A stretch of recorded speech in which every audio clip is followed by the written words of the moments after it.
Okay, it's on. It's the Augusta Tell It Like It Was for, where were we? We're in January.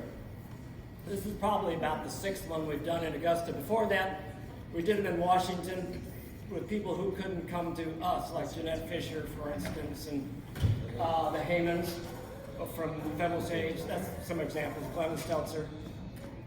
But now we do them here in town. I want to thank the Augusta Heritage Foundation for letting us use this building. I find it convenient to do it here, plus the bar is open and I like that. I think everybody does. And I think Dave likes it too. Yeah. I agree. I was thinking of him. I want to thank Catherine Frazier at the museum because she's the one that's putting this stuff up on YouTube. However, I was going to make this grand announcement about looking it up on YouTube, but something is down right now. I went there the other day, absolutely could not find any of our interviews, but we haven't lost them, we still have them. So I want to announce the next Tell It Like It Was is going to be Ellen Knernshield. And hers will be a little different from our usual format. A lot of times we focus on your family life and what happened next and where were you born, but she's going to focus more on the history of Augusta. However, she can't get around some topics like right. Since she happens to live in the same house as Leonard Harold has, her history is intertwined now totally with Augusta and etc. The next Augusta Ramble, maybe some of you don't know what Augusta Ramble is. We have a concert here every month in this building. We had it this Saturday. Had two fun groups. The next one will be February 15th. They're called the Brothers Dixon. I'm sorry I can't tell you anything about them, but Mark Kaiser has heard them and wanted to hire them, so we got them. A local person is going to do the warm-up act.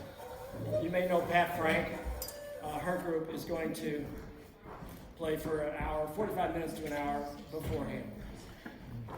The bar, well, actually, I was going to tell you it's on the honor system, but Esther has got the bar open, so you can give her your money.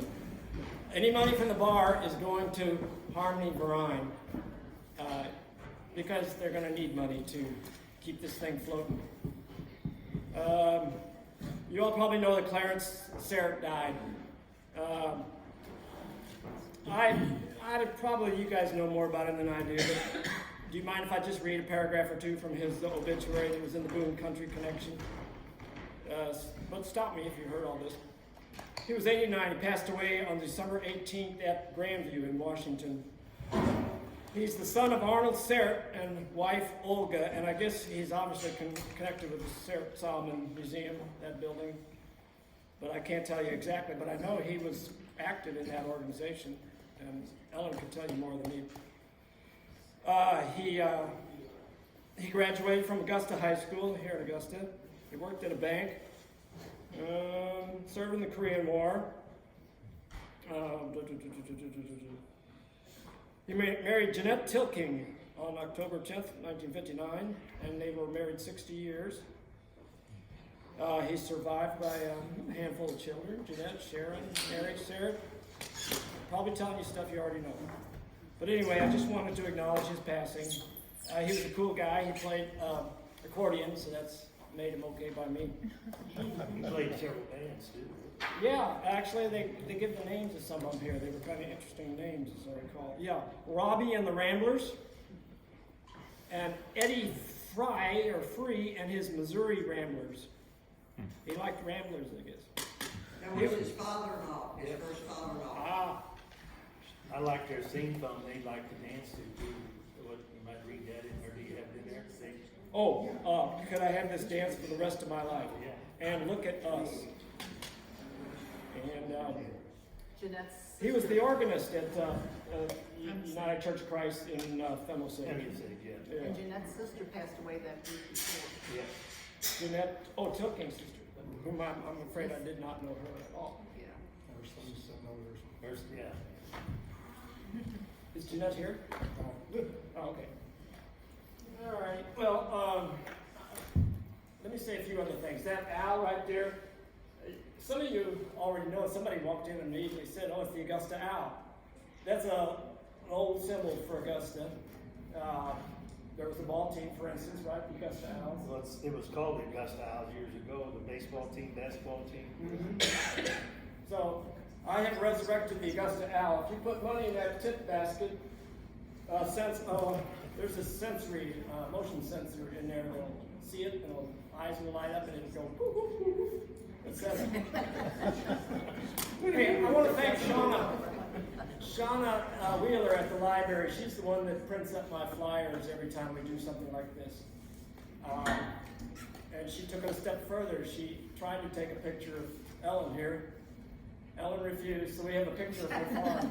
Picture of the house is better. No, you underestimate your good looks. Pass these down and then let them circulate. Well, no, pass them that way, I guess, if you don't mind. We'll look at them. You're way ahead of me. All right. That was not unusual. So thank you, Shauna, for making those flyers for us. Any donations you give to that owl are going to the Harmony Variety Hub. Okay. Let me introduce my guests. Our guests. Maybe we should close that door. We've got Dave Nadler. We've got Leroy Nadler. And on the panel, we've got Glenn Dreyer, Jan Cross, I'm Paul, and there's Dave Kloss as part of our crew too. He's doing the film work. Cameraman. He always has questions. So anyway, that's our motley crew. When were you guys born? Was it the same year or? I was born in 51, and my cousin born in 52. You're both younger than me. Wow. We feel good and young too. Older than me, so. Hey, we still don't know everything. We're still learning. Okay, good. Why don't you just jump into that story about the Nadlers and the Mallinckrodts? Oh, you mean like married couples? Go ahead. Yeah, I got some pictures here, but our mothers were both Mallinckrodt sisters, and our dads were brothers. So his dad, Robert Cradle, so he married the younger one, Walter and Edna, and then my dad, Harry, and Lydia was the older of the Mallinckrodt family. They got married the same day. Yep. Same ceremony. Double ceremony. Femi Osage. In February, I'll say.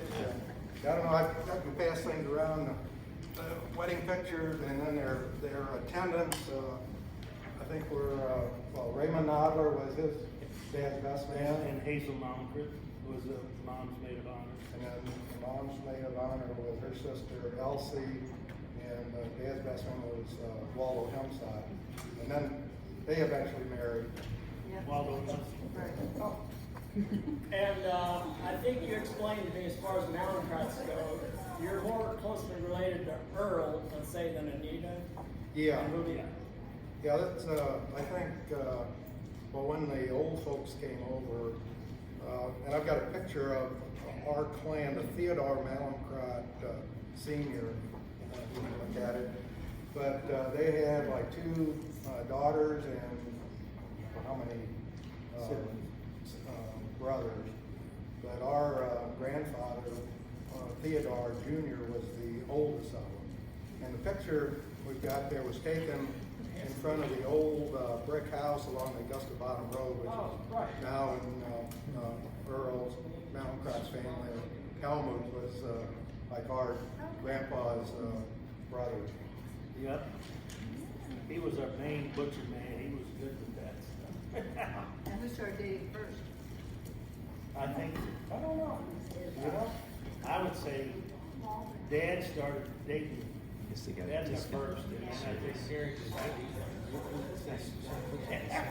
I think they might have got introduced to the Mallinckrodt because our dad's, one of his older sister, Esther, were married Rupert Mallinckrodt. They had the tavern here in Augusta. So Rupert was our mom's uncle, and his wife was our dad's sister. So we didn't know if he was our uncle or a great uncle. No, we didn't get confused already. My own grandpa. Okay. Well, you want to You want to keep looking more pictures? Well, I I just want to say one thing about that picture that's circulating. It shows that brick house that you can see when you're on the bottom road. Yeah. You look up, there's an old brick house, abandoned. When was the last time you think someone lived there? I don't know, Dan, do you have a clue? I remember as a little kid walking What through year the thing when what it was year did abandoned. Alma and Aunt Margaret moved to Augusta? What was that, about 51? It was in the fifties when they moved into town. 53 maybe. I think it might I have think it been. was more like 50. I was only like 2 years old or so when they moved to Augusta. Is that down from Riverview where the phone? No, it's right over the Oh, I know. That's right before you got shelter. And then they built that house in Augusta about with the drive-in basement for garage. Yeah. You see the two girls on that picture, they live, I guess that's Main Street along the bluff. It's called Melania and Regina. And that house has just been refurbished. They redid on right across from where Snyder's Wilbur Snyder's, Virginia yeah, Jack thank you, Snyder's. Yeah, it's right below where Toad Bush is. The one right on the edge of the bluff. Yes, sir. Yeah. You're right. Yeah. I remember going there to visit them. They had a set of steps going up to their upstairs, and the kitchen's right there. And us kids would sit on them steps, and mom and dad they'd sit there talking German. Yeah, didn't want us to hear it. Yeah. Yeah, the next one I'll pass around is actually our grandmother and grandfather Malenkrat's family. They were, our mom's was part of, there was 15 original, 13 made it to adulthood. We have one left that's living. And their, One uncle. yeah, and their daughters are Yeah, and their daughter's here. Is this your farm there, Leroy? No, this would be at That's at the mom. we think it was taken at the Malenkrat home place, which is Phil Malenkrat's, where his mom and dad live. Oh, there on, Long Family Ron Road. Felton. Osage. Yeah. Osage Ridge Road. Osage Ridge Road. Thank you. where did you guys end up going to grade school? Chrysler and Augusta, one-room school for all 8 grades. Was the school next to the church? Yes, but that was tore down. What in the 60s probably, no 70s. 70s? Yeah, you were in trouble because the pastor taught the school and he got in trouble down the, I think he might be part of the pastor's sermon on Sunday. That was actually when they put the new addition on. Yeah. No, that was, the night Tyler Miller was born, so Tyler is, he's a little older than Jeffrey, so he's, probably about 29 years old, so, so that would have been, Jeffrey's born 92. So 91, like early 90s. I was gonna say that Yeah. school was still Were you separated by one grade or you? One grade. Yeah, one grade. The only reason I say that is because Rodney got killed at that time. You're right. And that was when Tyler, when he was born that night. Tyler Thank you, Miller yeah, was there born. you are. Right. Yeah. Well, it's been that long. So what was school like then? Did you bring your own food or how did it? Actually, no, they had a hot lunch program. We had, well, Olga Paul cooked them up, and your mom cooked, and there also, Esther Nadler cooked for a while. Francis did too. One day also started. Yeah, I think so. Yeah. All things considered, you guys have a pretty good sized school. Use your big inside voice. We can't hear you. Okay. You want to borrow my hearing aid? I'm afraid I hurt somebody's ears. Yeah, it was kind of a culture shock. I was a class of 3 and went to Russian high school to a class of 250, so that was a Yeah. I different, think but I actually, had 6. yeah, you had a big class. Yeah. Was it 3 girls and 3 boys? Hey, that wasn't too much different than Manual though, because the kids class behind us only had 6, so. Yeah. One thing that would help everyone hear is if everyone was silent, because I'm hearing a lot of surface noise that makes it difficult for other people to hear. So were you guys both So born please. in the hospital here in Washington? Or were you Yes. born Yeah. in St. Francis? then? The old hospital that's tore down now. We've been asked to start using microphones, but can you imagine what that'd be like? She would have to have one, I'd have to have one. They both have to have a microphone. We'd have to have a sound person out there to manage the event. We got a question out there. So it's best just to listen. So how did you feel about your education in this one-room schoolhouse? Well, for me, I mean, when I look at, we had 3 boys, two of us were in the top 10%, and the other one was probably in the top 30%. The classes, I think you kind of learn as you go by, because the older classes would actually like do reading with the younger classes or whatever, so you're always hearing what's going on at the next level. Like a mentor. So, That's cool. yeah, I mean, the only thing disadvantage, we didn't have organized sports. We had organized playground. Well, how many hours did school last every day? It was about 12. No. And we were walking to school. Uphill both ways in the snow. No, it was, back then, it was an 8-hour day, wasn't it? That's been a long time What's the ago. norm? How did you get to school? Was it a parents or?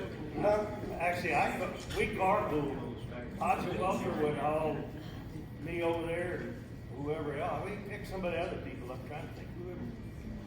So where did you guys live when you went to grade school here? Where did you each live? I lived on the Augusta Bottom Road where I was raised. About where they're at. Yeah. On the 6301 Augusta Bottom Road. This Welker, did he live on Welker Hill? or- Yes. yeah. Okay. That was Hodge and Welker. And then later on, Harville Welker and his wife, Maxine, they moved up to Centralia. Wellsville. Wellsville, yes. And they still come every year to the pork sausage dinner. Huh. But you're getting up. Pardon? What? Tell us about the fire. At your house. Oh, that wasn't fun. You and I think I was 10 years old. Grandpa Nadler was on his deathbed in St. Charles. And I was with my brother and sister at a basketball game. And all of a sudden the sirens were going off. You could walk outside the room or out the high school, back then, grade school both. And you see this flame in the air. And finally the principal come to us and told us we need to go up to our uncle and aunt's tavern, Rookie and Esther. We get there and wait for mom and dad to come home from the hospital. When we finally got there, all that was left was just rubbish. And we butchered earlier that month, and we had deep freeze it was like a cellar. You could hear that meat cooking in the freezer. Oh. And then it always snowed too. We had some goddamn much snow. And we stayed at it was Uncle Tony and Ann Holden's house in Augusta, where Grandma Nadler used to live there. We stayed there for a little while. And every day I'd go with Dad to help me feed him. And he had a 51 Chevy. And we put chains on, and every other day it seemed like it snowed. And when we'd get up to the farm, you'd open the door and shove snow out of the way. And we'd go to the wash house and start a fire in the cook stove where Mom used to wash. So we'd have a place to warm up, and then we'd go feed. I'll never forget Johnny Eagle come there. And we had good neighbors. he goes, Dad does. He opened the refrigerator door and he comes scared. Hey, look, here's your cream pitcher. And he's come walking, all of a sudden collapse. All he had was the handle in his hand. It got so hot in there that I guess it took the firing out of that old style pitcher. It was crazy. What caused the fire? They think faulty wiring. They really don't know for sure. So total loss, you had nothing at that point? They saved one bedroom set, Chester drawers, and the clothes we had on our backs. That's what we had. Lucky you weren't sleeping. Amen. No, it's an experience you don't want to do again. What's really crazy is my wife and I don't know what year it was. We was living in Washington, and it was Christmas time, and we got invited to go eat ham breakfast with her brother-in-law and sister or whatever. I had a wood stove in the basement, and I always got a metal bucket where I put my ashes, and I always carry them out and put them on the patio. Well, that morning, all of a sudden, the kids are hollering, Santa Claus is here. And okay, well, make sure the fire's all right. Forgot to take the damn bucket of ashes out and put them on the thing. we opened presents with our kids, and then we packed up and left. We come back because we got to go pick up some things to take to my parents' house for Christmas that evening. I opened the door and I slammed it shut. And I told her to get the kids, back the car out, and I went over to the neighbors and told them luckily when I was living in Washington, I was by a fireman that lived right there, and I told him what was going on. He called the fire department, and I knew the door was locked, so I took a wet hanky, put it on my face, went down the steps and unlocked that latch that door so that the firemen could get in that way, and luckily it didn't burn down, but it was a block house. I call it piss on the head, all stacked up in the basement, and it was all like smoldering, and it got so hot, I had a brand new saw hanging by a nail, a hand saw, it popped the handle. So a little bit more in that house would have been burned down. So I was about done with fires for a while. But life gives everybody a twist every once in a while. The good Lord's always with each and every one of us. Now, how many brothers and sisters do you have? I had a sister and a brother, and I only have a sister living yet. My brother passed away. Oh, it's been 10 years. It was 10 years, November the 1st. Yeah. Royce. Right. Yeah. And then your sister, is that the George? She's married to Larry George, and they live in Bedford, Texas, Right. between Fort Worth and Dallas. Yeah. Leroy, do you have siblings? That was it. Oh. And we got, it was Made it right the interesting. first time, right? My grandmother, Mallinckrodt, was an only child, and she had 15. And then, they had me, and I was an only child, so I told my wife when we got married, that history repeats itself, and she locked me under the door. You got to speak up. Matthew, Well, that's probably good that you didn't hear that. Matthew didn't want to have 15 children? No. No?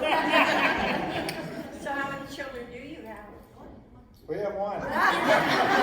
But we're moving up, and we have 2 grandkids. That's what I'm saying, I'm like, but how many grandkids do you have? Nadler name goes on. So where did you meet your wife at? Well, let's see. We met at the Martinsville Legion at a dance. That's right by where she lived. Yeah, it was close to where she lived. Before we get too much into your more current history like that, can you tell us a little bit about generational stuff, unless you don't know the answer? I mean, like, how far back do you feel like your ancestors go in Augusta? Well, we've actually had really good historians, both on the Mallinckrodt side with Anita, it traces back to the 1200s and when they first immigrated. And actually on the Nadler side, we've got some there, I guess they immigrated to the U.S. around, 1830, 1840. Sure, okay. And that's another one of big families because our grandpa was one of, I think it was 18.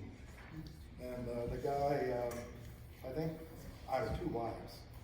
He might have wore one out. No, actually, I think the first one he might have had maybe 4, and then the second wife, I think our grandpa was the 6th in line for that one. And is it okay if I tell these people where you live? Yeah. Okay, he lives in that Centennial Farm. You can see it when you leave Augusta going towards St. Charles. Toward Montel. Yeah, towards Montel. You're going, that direction. But it's on your right. It says Centennial Farm. And you can sometimes in the year, I think you can see the house. You probably see the roof of it. Yeah, I'm the 4th generation. 4th generation in that house. The tornado that came through made it a little bit more visible. Yeah, right. Yes, he lost a lot of Trees are trees. gone. They can count their blessings on that, because I tell you what, that was. Close. I mean, it looked like the Lord had just a ring around the house. Yeah. Because we had like 5 big trees go down in the yard. One was like a 5-foot diameter walnut. You sit right on the game trail there, don't you? No, we're up on the Oh, hillside. okay. Yeah, You can see it from the highway there.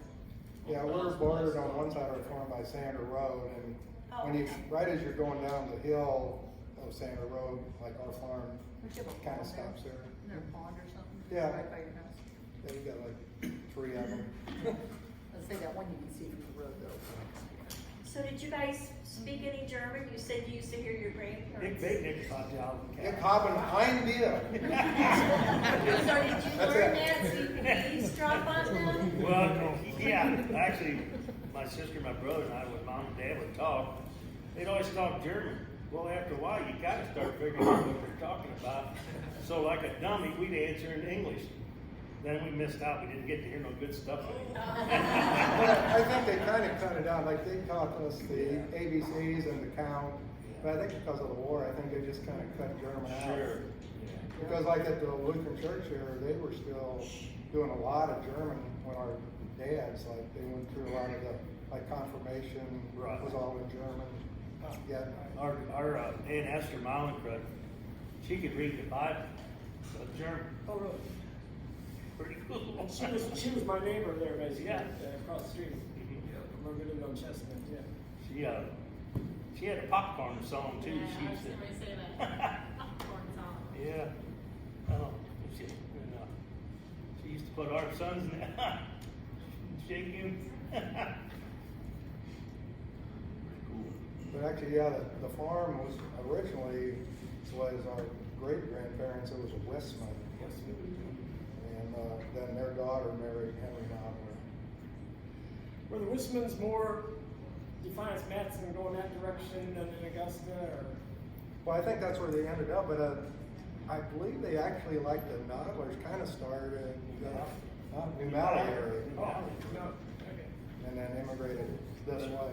We used to have Nadler reunions up at the Lutheran church up there in New Valley. That was still when they did like the 18. Yeah. Now I think when it's 18, I think a couple of them died in infancy, didn't make it to adulthood. Because I think I was on the committee one time with one of your sisters. I don't remember anymore, but I know I was on the committee one year with the Montford reunion Montford Sarah reunion used to be big too. Heck, we'd have it up here, and then we started having it down in the E&R church, down there, right near town. Actually, I had a picture of, this was up here at the Legion, this was the Malencrot Sarah reunion. Well, you mentioned Clarence Sarah, that was part of it because the our great-grandfather's wife was a Sarah. Oh, I think we're related to just about everybody original ones in Augusta, because when you look at like the Westlands and like our grandmother, great-grandmother was a Canaan child. Yeah, that's it. So, Good job, make sure you get that right. Say that right, yeah. Yeah, Can you they- spell it? You got one picture. This is an interesting when one. do you think this picture was taken? I don't know, I think that one little guy in front is Hoogie Malencrot that's about maybe 8 years old or so. No, the other side. Right over there someplace. Doesn't look like Booby. I think that was I think my great-grandmother's brother that was a financial. I think that's a house right across from the fire station. This one? Yeah. Yeah, the new fire station he's talking about. Oh. On 94. Yeah, people call it Tucker House or something, or? I don't know. I'm not sure. Now, Dave, you've always lived in this area besides like in Washington, right? Right. How long were you over there? No, not very long at all. Maybe 4 years, 5 years. And then, well, I've married Brenda in 78, and Kimberly was born in 79. And trying to think, I built a house in 1984. We're up on the hill on the farm. So We lived at the farm. we lived at the farm for over a year while I built the house. So I didn't move in the house until after 85. And where was Royce living at that time? He was over in Washington, wasn't he? No, he started out living went up off of Highway Z. I think it's Z. Up there. And then when him and Jan got married, they lived up, I think they lived up there in that house for a little while, and they sold that, and we put a double wide modular home up on the farm. Okay. Because I know their son went to Emmanuel, so I was. Right, Okay, so right. they never actually lived in Washington then? I don't think so. I don't know. And then she passed away, was that Jan early 90s? Jan died a week before my dad did. Jan died in March Like 94? 95. 95. And these are not words. And then Dad died, and then a week later, I was at the same, hot dang subdivision work at Port Concrete, and I got a phone call, said that Jan was, so I had to hurry up. My wife and we got down there and was with her. Before she died. Hey, Dave and Leroy, a lot of people know you backwards and forwards, but there's probably new people here who have no clueless. And so, would you introduce your daughter and your wife, and just have you stand up so you know who's here? Leroy, would you please? My wife's Brenda Nadler. Will you please stand up? So we can see who you are. Hey, nice to meet you, Brenda. My daughter Kimberly Heinings. Her husband Eric. Eric Hyman. And then her three siblings, Kaylee and Anna and Oliver. This is Hannah, Kate, and Oliver. Very nice. Got one in junior high, one in high school, and one in grade school. Yep. And Leroy, your wife is here somewhere? Yeah, that's Beth. Beth, hi Beth. She was Simon's, her parents had the BB meat shop up outside of Martinsville. Are they the ones who actually incorporated our pork sausage recipe way back in the day? I know they used to make it at. Yeah, I know we used to do the whole thing there, but I'm thinking that's probably where they incorporated that. I think so. I think it is. BB, very best. Very best. That was Burrow's motto. BB, very best. But she's unique. She was actually born in East St. Louis. Yeah. Oh, really? Migrated when she was 4 years old. That would have been, what did BB stand for? Virginia and Burrow. Oh, okay, very Yeah, good. but you didn't buy the very best? Yeah, I wasn't sure, I didn't know about Virginia, I knew about Burrow. Well, his father used to work at the stockyards down over in Illinois. His father, Burrow did. He's They got got horses when they used to live in East St. Louis, or they pictured that they had horses that he and his dad were both, I think, buyers at the stockyards. Hey, for a while, you did not live here, right? You lived in the same Yeah, when we got married in '76, we lived in the St. Louis area for most of the time. For a short time, we lived in Montreal, and then we lived in Raleigh, North Carolina for about a year. I was supervising jobs. Yeah. What company? That was Malincrop. Malachi. They had a family company. Yeah. So Yeah, we moved back here in 2012. this is the Century Farm we were just talking about, right? Yeah, that's it. a picture in front of us. Yeah. I didn't bring the picture. So when it comes to the photo around, you can see there's a bunch of toddlers. And that's basically what it actually looks like that today. It's still there. Yeah. The same way. Yeah, except that's wood siding, now it's vinyl siding. Right, top of wood. right. Now, Dave, is yours the Century Farm down there as well? No. How long have they been there though? Dad and Mom bought that in the 40s. Probably when they were married. Yeah, they did. So they got a few years yet. Yeah. Well, that's an interesting story. When my parents got married in 1942, well, my parents, I guess, bought the farm, which like 80 acres, which is now the Buddhist off of Schindler Road. Yeah, actually, at one time, our grandpa and grandma had quite a bit of ground along that area. They owned quite a few acres. Yeah, but then I think both, probably his parents too, but they farmed, rented ground in the Augusta Bottoms, and first 10 years, 8 years, it was flooded. So then my dad, and the year I was born, said, I gotta do something better, and he went to work at McDonald Aircraft. Wow. And then you were born. Yeah, and then he was really happy because he got actually medical insurance that paid for me coming into the world. But you know, back when we were born, it didn't cost much coming to the world. Yeah. Now it takes 2 years' pay to get it taken care of. If you don't Well, have I it. have to say, I'm glad the Buddhists ended up buying your property, otherwise they were looking at this across the road where my grandma and grandpa lived, and I said, my grandpa would have been flipping over in his grave. I think my dad is. I have to tell you, when I told Donald Sturkoff that we were interviewing you guys, he said, well, you've got to ask him about that steam engine that was used for threshing, and they would have these threshing runs where they'd go around doing a lot of farms, because not everybody owned a thresher. And we're gonna pass this picture around. It's a rather impressive machine. It burnt firewood, but it would make steam, and that's what powered it. And not only was it a thresher, but then you'd use it to a sawmill certain times of the year. Oh, yeah. Down on the bottom road. Your grandfather? Here's another picture of it. What year would that have been? Do you have a clue?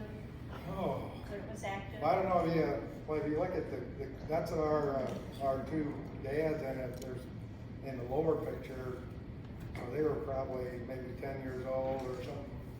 Was it their And my- dads here? my dad Dad was born in They 1912, had the toy ones. so So I would have been in the 20s, something like that. How much did each What is Surrey on the top? How much age difference? I think Harry was what, 3 years younger than Yeah, Dad? my dad was 1950. Does anyone in our audience even know, is there a steam thresher sitting in someone's barn somewhere?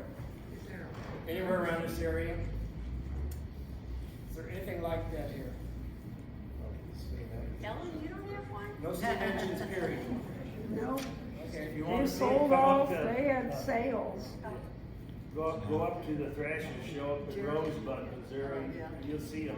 They Okay. still use them, they run a sawmill, they got bundled, wheat, they throw it through there, it's pretty cool. Yeah, that is a neat show. Yes, Could it is. you, can a person hire them to bring one here for the Harvest Festival and Yeah. stuff?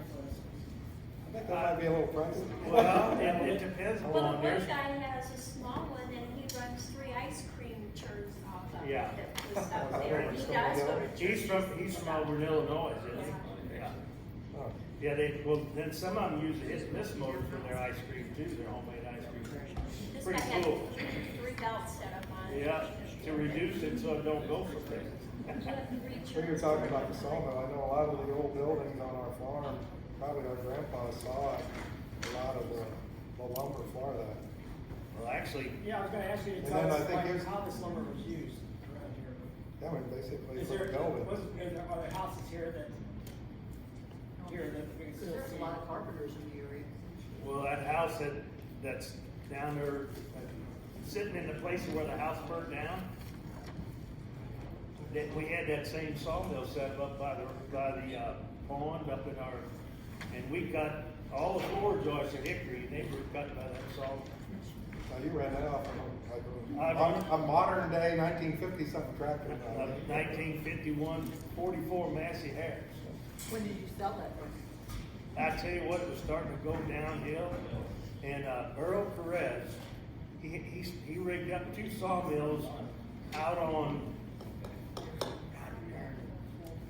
Beaker Road, where Joe Vernacci's got a shop out there. He worked for Joe, and Joe let him make a place out there, and he come over and he bought the sawmill, and he used a bunch of those pieces with other ones he had, and he ended up where he got it going again. And we still had the saw blade, and Dad had they call it a babbitt, where you tap them to get the set in your saw blade. I had all that, he got that. Does he still have Yeah, it? well, he's passed away, so now I really don't know what happened to it since. But it was under roof then, and he also had Massey Harris tractor to run it, which is cool. Can you describe what's going on there, crushing rock on Schleusburg? Oh, That was, I think that was, I don't know if they were all on, but they actually, if you go up Sluisburg Hill, there's like a little, Right. it's almost grown over Yeah, now. it's a little bit But they still actually farm. mined, some of the rock and they would crush it for limestone and put it on their fields. Oh, Well, okay. actually back And when how are they crushing? What were they using to crush it? that had some kind of a belt driven thing, but I don't know what. That was before I was even a gleam in my father's house. Oh, but I tell you, Why put the limestone? It's, like, depending on if the soil is acid or whatever. I can remember Dad talking about when '94 went in. He used to run a team with a slip scraper to help put that road in. Okay. '94. In our, the title of, or the abstract of the farm, it shows in there when our grandpa sold, I don't know what it's on one of the pictures, 2-point-something acres to the state of Missouri to put in Highway 94. Yeah. And back in the day, there wasn't a Highway 94, it was like Sander Road, and then there was another county road that came alongside of Klondike Hill and then came down through our farm, and like above our garden there, and then ran into the sand. Like the old days. Yeah, one of your correspondences to me said that Sandwood Road is how you got to Klondike, so did it go right past Ed Belt's farm or what? It stopped right Yeah. there. Well, I think it did, in the olden days, it might have went up like around the Over railroad Klondike, tracks. oh, that way maybe? Well, that's the way Yeah, they that had was before our days. Well, because Aunt Esther and Uncle Rookie used to run that, they did Boarding the house. boarding house right there, and she did the cooking for the people that worked there at the Pennsylvania Glass outfit there. So they have hobos come and visit them too? We had plenty of hobos ourselves on the bottom road, I'll tell you that, when the drain was still running. This tractor appears to have like a Caterpillar style, whatever. Yeah, that one. Like this one here? No, the one down there. Instead of having wheels, it's got a wheel. Oh, this is the steel wheel Well, one. that's the actual steam engine, but the one in the middle there. Yeah, okay. Whose was that? That was, I think they were, like, a lot of farmers would get together. It was somebody else's Caterpillar tractor. Oh, yeah, that's a cat tractor. What's the name on it? It says Otto Thielen on tractor, Henry Nadler on baler. Cut and weed on the binder rather, yeah. Yeah, you know, them old boys had it tough. Now we get these air conditioned heated cabs, we don't know how to act, well, most of them. But I noticed there's a lot of, What's that? I enjoy it. Okay. So Dave, you have a son, right? I did have. Okay, I'm sorry. You have a, Leroy, you have a son or daughter? Daughter. Daughter, okay, I was gonna say, I was thinking, do you think she'll come back to the farm? Oh, I think so. When we look at our grandkids, they'll be the 6th generation. That's why I was wondering if, That's pretty- if you think they'll come back out here. Yeah. we have a gentleman in the crowd who wants to ask a question. Give me some early memories of the Katy Railroad, or just run Katy on the tracks Railroad? or run the train through there. It was Some fun. Early memories. It was fun trying to outrun them down in the Matson Flats to get across the crossing. Well, I can remember when they used to stop at Nona Bottom and they'd load cattle out right there. I remember Hubby always talked about. Oh, yeah. about that. Yep. Did you ever need to get anywhere and they're blocking completely? You couldn't get up to the field, they had to stop? You have to wait hours for them to get to the field? You'd have to wait, yeah. Sometimes you waited a good little while. You always had a cooler of beer with you. Oh, not them days. Pretty We young. had a jug with a sack tied around it with cold water. Did you have the schedule basically memorized? Did you know when they were gonna come through? But I tell you what, towards the last one they'd usually come through a little after 10, around 10, and always loved to get in bed by that time, because you sit in bed, you just feel that bed just shake, you're like, in this house that's down on the farm now. It's amazing, that heavy steel coming over that steel tracks, how they'll. Was there more than one train a day that came through? Yes, oh yeah, there was at least 2, sometimes 3. Okay. I know one of my best friends, Arnold Steedner, lived down in Matson. When we go visit him, we laid pennies on the tracks. Oh, yeah. Yeah. It cost you about 50 cents in Silver Dollar City. Over here, it didn't cost you but a penny. Yeah. I always assumed Orwell was a lot older than you. No, it's, well, he was in my same grade, only he was about a year older. Okay. Did not know that. I'm gonna pass around a photo here. Most of you know that was the stage back there. Yeah, okay. It's Obviously, it's the cool. stage. And I'm one of the people that hope that we restore it one of these days. But anyway, here's some actors acting. Yeah, well, actually, in this the building. one row of the top one, the guy with the hat is my dad, and the one girl next to her, I know, is Olga. Olga Paul. Oh, it was Olga Hefmeyer. Hefmeyer back then, Olga yeah. Paul. That's Wanda Hollis. Yeah. Yeah, I don't know. I didn't get any acting Either. things from my dad. Yeah, I'm thankful that Leroy's got these pictures because all ours Brackets are burned no out. longer Oh, on. Aren't these on this one? Yeah, they are. Yeah, actually, this thing that made me drive. I didn't know we had some of these pictures. I started looking in the attic and found a bunch of them. There you go. Good way to spend a rainy. I think actually there's some Nadlers here. There's one picture that's gonna come around, is of the old Nadlers in front of the Nadler house. Yeah. Yeah, I see. You'll recognize some of That them. one, yeah. And that was a Grandma Listman, that's our barn, and that that old picture, she's old. The one where they. Okay, and here's, So now how would that have been related to like Lily? Gosh, I got also confused. I'd say that it'd be the distant cousin probably. Yeah, it's a distant. I'm not sure, but.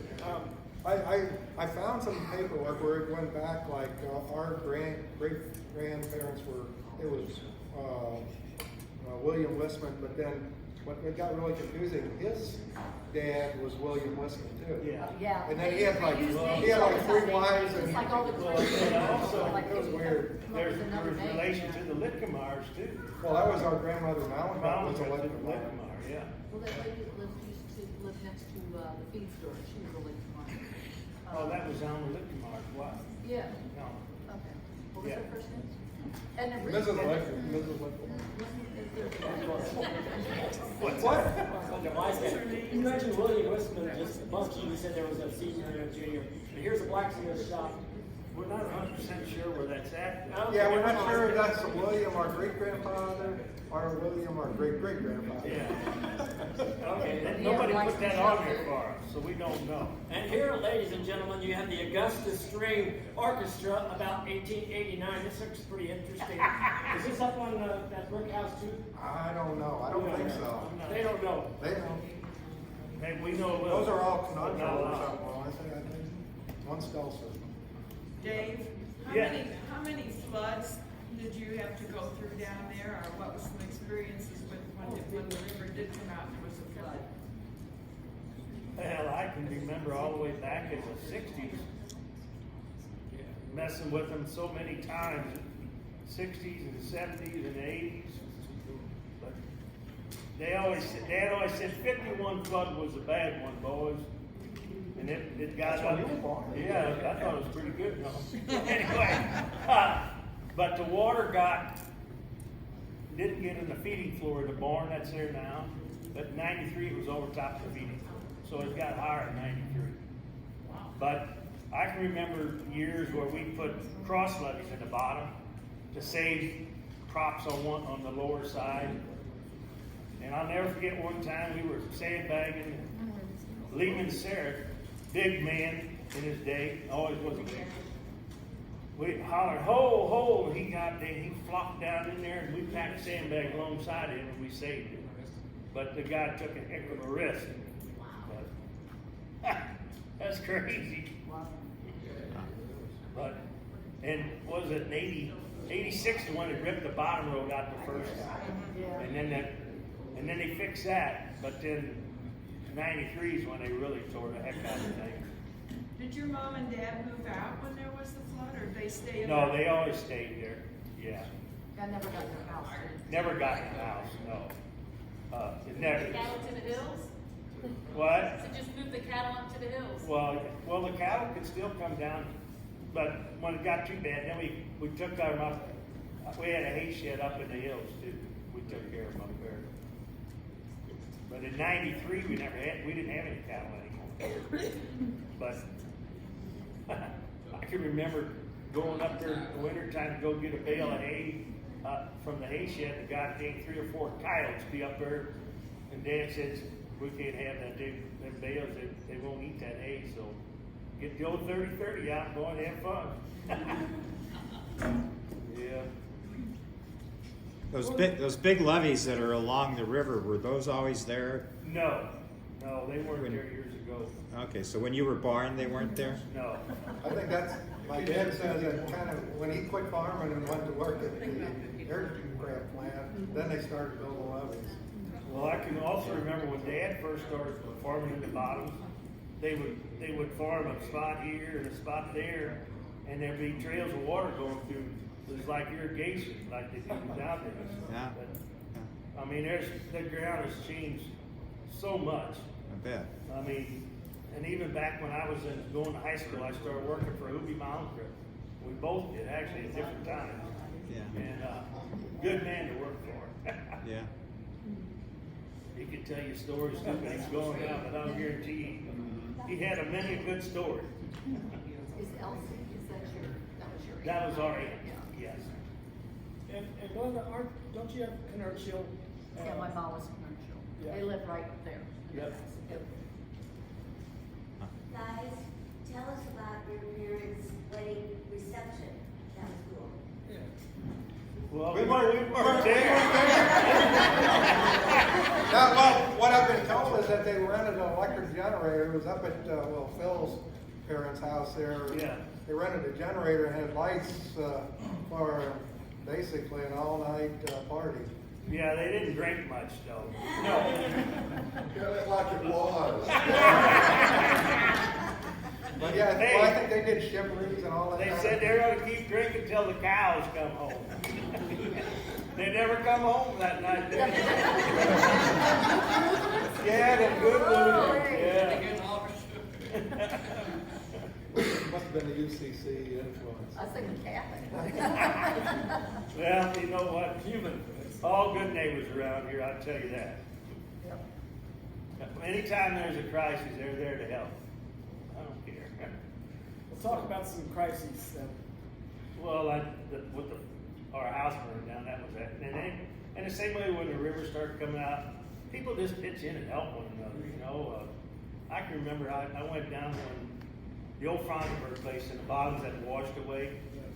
I drove down there with our old truck, it hauled 250, 300 if you can stretch it.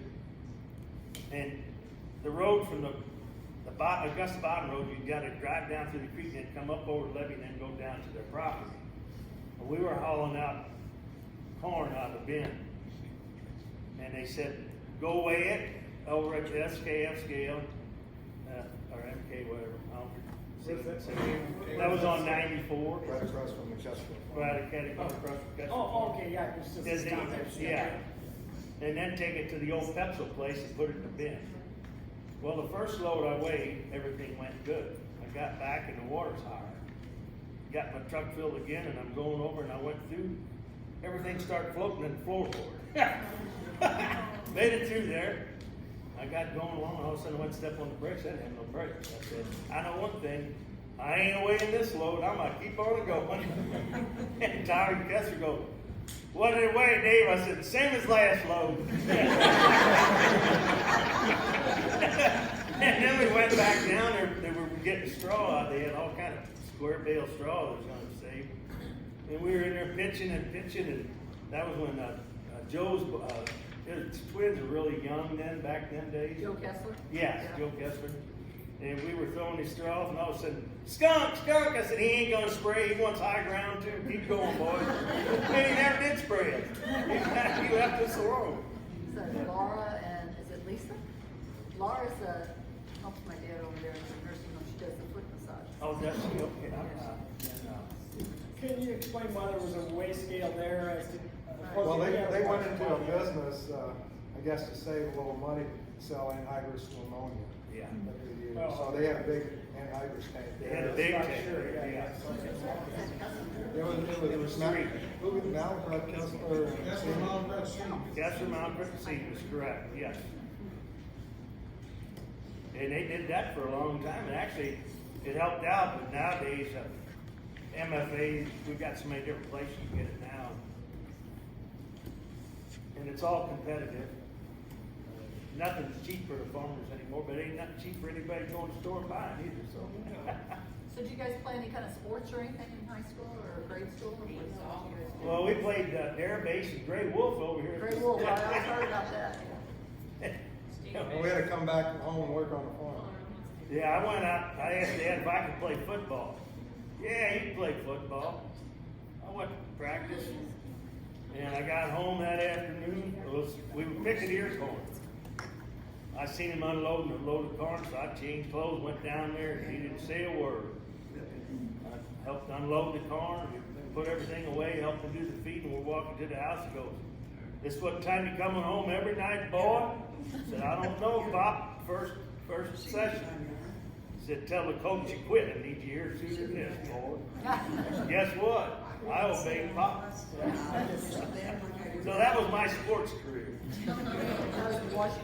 Yeah, Washington High. Coach Scanlon, and then every time I'd go to PE, that sucker'd make me run cross country. So I got hammered on both ends. You have a heckler back there. What? Go ahead. So you would have been, by the time that you would have switched from Augusta High School to Washington, right? Did you go 2 years here, 2 years No, there? we were 65 was the first year that annexed over to Washington. Okay. My brother was one of the last class to graduate, his classmates. What do you remember about Augusta High School? When it was a high school?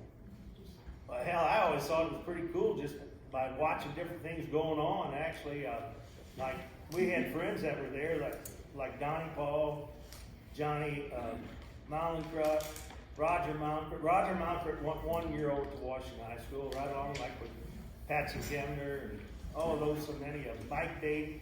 So was the community upset whenever the high school went, you guys The joined? community was definitely upset somewhat, yeah, because we always thought Augusta Isles was pretty goddamn hot. But I We mean, did. We did. Well, they traveled all over too, didn't they? Yeah, Everybody said different we had, I tell you what, back in the day, Stevie Leeson and all them guys, they had a hell of a basketball team here, I'll tell you that. I can't remember all the names, but they were, They would go all the way up to Silex. yes, They play at Ladonia, R6, I think. yep, They'd go up to Mocaine, South Callaway to play just to get games. yeah. You know, this may be cumbersome, but I think it would be interesting to know who's speaking in every case. Like That was our you're cousin. You're Phil Malencrot. Yeah. Right? Okay, but how about this gentleman? I'm Andy Kelly. I'm, I guess, a distant relative. Andy Kelly. Okay. All right, thanks. It's about our normal quitting time, but we don't have to quit. I mean, I just don't want people to get the wrong idea thinking like you only had an hour of your life to spare. It's time to go. I'd say, well, you can go, but if you guys want to keep on talking, I'd say that can. I think it's another beer time, though. Yeah, I think. Hey, Kevin, would you give Dave a beer, please? And Leroy. I'll pay you for it. Yeah, Leroy. Now, you guys wouldn't service, were you? No, what? Why your dad wouldn't let you have a horse? Mine either. oh yeah, I always wanted a horse, but Dad said, I looked at the back end of a horse so many years, I ain't gonna have another one on my farm. My dad sitting there hating birds. I ain't Burners, that's messing what with mine it. But it's interesting though, he told the story, but we went to that Lutheran parochial school too, well, all his brothers and sisters, and they had a horse. That they would ride the horse to school, they get off at the Lutheran church up here, and then they pat him on the butt, and the horse would run home so our grandpa could use him on the farm. But they had to walk home in the They had to evening. walk home, yeah. But that was downhill. One of those good jobs. How much trouble did you guys get into in school? Never in trouble. We were angels.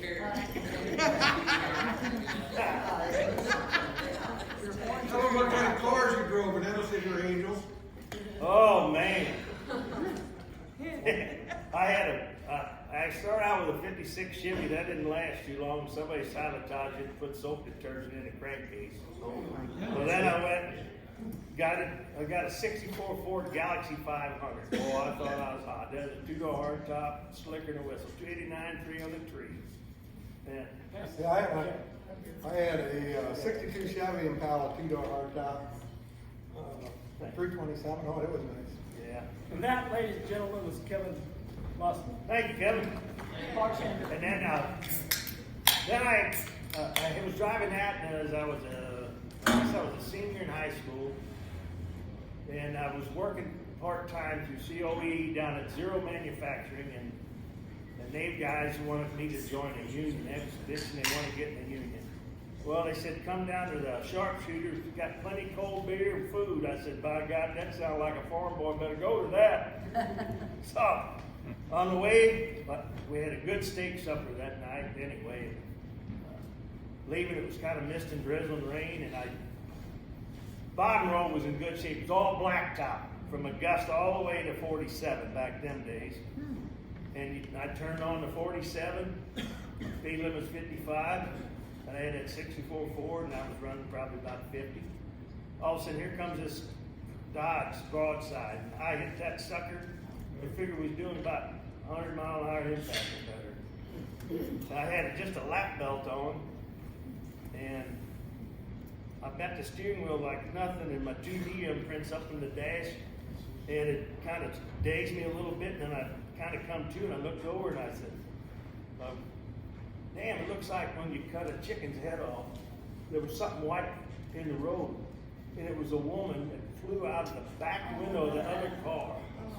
And by that time, Glenn and Shirley Totebush pulled in behind me, and they said, "Are you all right?" I said, "Yeah, I'm okay. She needs help." I thought it was a she, I wasn't sure. And then the ambulance got there, and they probably took her. And then her husband, I think he must have been able to get in the ambulance with her. I rode into Glenn and Shirley hauled me to the hospital. That was when the old hospital again.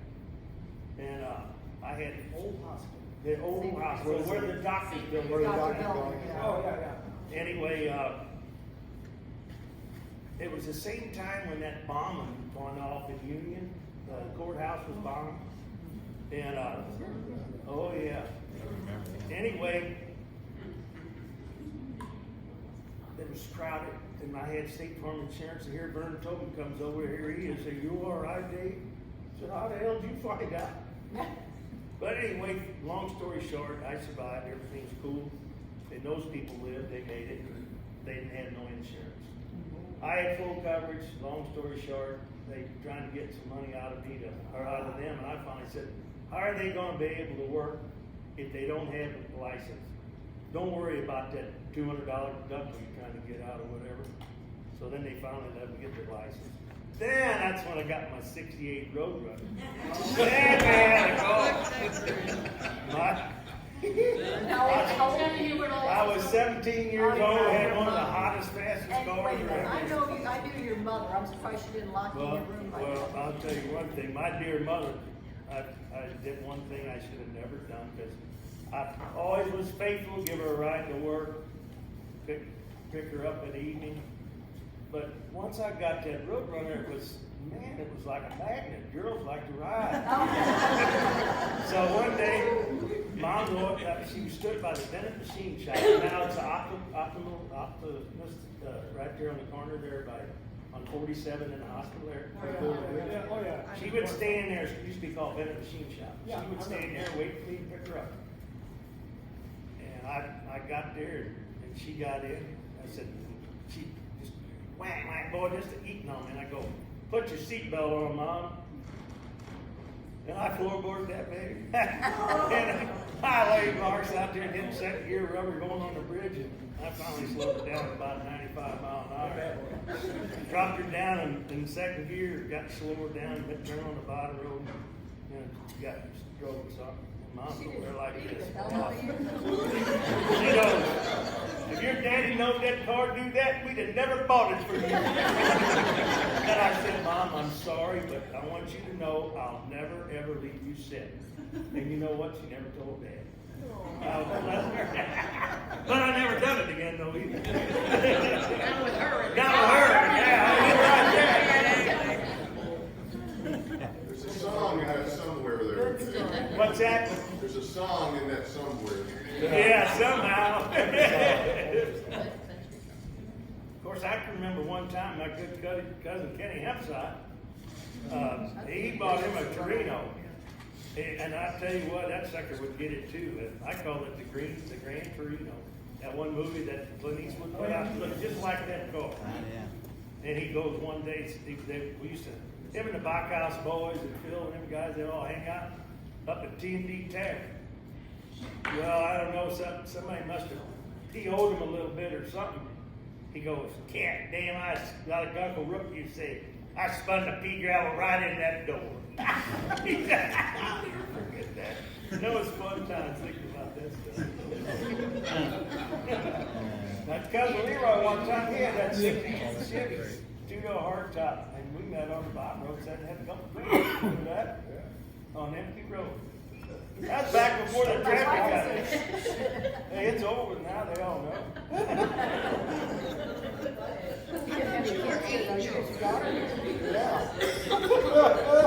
Yeah, well. Mom and Dad aren't here, that's the main thing. Yeah, that's the main thing. Of course, my wife's gonna slap me after a while. So why'd you tell her? Now the grandkids think they can do that. Cars don't perform that way anymore. Believe it or not, A lot of them go Oh, fast. yeah. They don't. They got the turbos and stuff on Yeah, nowadays. they're made of one forty, plastic. yeah, Well, Jeffrey we had used to to- make sure that it went that fast. Oh, yeah. You got up to 120, you fell, stop. We used to find out on the bottom road, the faster you went, the smoother the ride. Yeah. Well, my car Skim over always top. showed 120, but when you start seeing it come over by the heat gauge, you know you're going more than 120. So what did you guys do for your entertainment besides running your cars? I tell you what, in the summer months when you'd be working late, get home, clean up, eat supper after you got everything done over at the home place too. Where you going? Going Town Square. We'd go sit on Town Square. Somebody'd always give us something cold to drink. We'd sit on Town Square and bull crap till midnight, Across 1 from the o'clock. White House, is the White House open? White House, right across from the White House there. Yeah, now we say we go to bed when we used to be just going out. Yeah. I tell you what, that used to be a fun hangout for our age group. Well, and a lot of guys we would meet there. I can remember sometimes Roger Mocker would pull up here with that 6340 and sometimes he'd drive or I'd drive or whoever else. It was fun. Yeah, he had them cutouts. Yeah, he had headers on here. Did they have much going on here at the Legion at that time? Not a whole lot anymore. They used to have some dances, but they were more like New Year's Eve dance. Yeah. They get a little wild. Yeah. Yeah. Was the jail still in the town square at that time? Wasn't there a town jail there? Where the post Where the office. post office There were is? just ruins of it. I don't know. Yeah, yeah. No, they'd haul you off to St. Charles if you got too much trouble, I'll tell you that. But wasn't there a period where Sonny Smith was the constable? Oh, yeah. Kevin's dad was too for a while. Vern Mossman was too. Yeah, I remember he pulled me over one time. He had a 57, yellow 57 Yellow Chevy, 57. and the whole front grill would light up with a red light or whatever. Blue light, yeah, right, blue light, both times. Car 54, where are you? Yeah, You guys are rounders then, huh? Roger, when I hang around with Roger, we'd go to St. Charles and run around. But sometimes he goes, oh, we got these spots we better check out. So you went to St. Charles more so than Washington? No, I'm more in Washington. Oh, it was Where's your lovely wife from? Union, Missouri. Union, huh? Yeah, I married one of Charlie's angels. Oh. Her dad's name was Charles. Oh, okay. And she had five, there was 5 girls and a boy. Oh, wow. She's getting red in the face, I'm sorry. You know, that probably was pretty bad when our dads would go down to the Mallinckrodt house and they had all their brothers there. Yeah. We're looking at them. Yeah. I'm going to interrupt this show for a commercial. I maintain an email list to notify people that this is happening. If anyone wants to continue getting or start getting notices, I would gladly send you stuff. Also, I'm interested in your suggestions of who else we should interview. And Dave, as far as I'm concerned, you don't have to film anymore tonight. Video, it's up to you. Okay. Now we But can really you say guys some can- stuff. You guys can stay here all night, and I'll stay. I'll hang for quite a while too. But I would sure want to thank you guys for coming. You've been extremely. By the way,